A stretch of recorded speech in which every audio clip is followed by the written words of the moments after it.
Welcome to Penrose Learning, where we make understanding easy. You start by inviting CarlBot with the proper scopes and permissions. Do this now so you can run commands. Once invited, assign it a role and move that role above any roles it must manage, because Carl needs hierarchy to manage members and roles. Make sure you or an admin have manage server permission before proceeding. Finally, enable /commands if you prefer modern interactions. Once done, you're ready to create your first automations and test basic commands in a safe channel.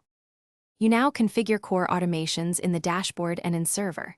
Start with auto roles and welcome messages so new members get configured automatically. Use the dashboard widgets or the command line for precision. Next, set up reaction roles by mapping emoji to roles. Once done, test them with a separate test account or a moderator. Also enable moderation logs and point them to a private mod channel so actions are auditable. Make sure channel permissions allow Carl to add reactions and manage messages. Finish by adding advanced features like timed mutes, auto mod rules, and custom embeds. These let you scale moderation and engagement. Once configured, export or document your settings before sweeping changes so you can recover quickly.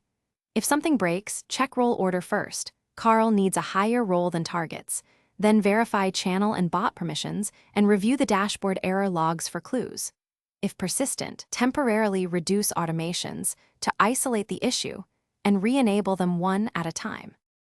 Thanks for watching. If this was helpful, leave a like and consider subscribing. See you next time.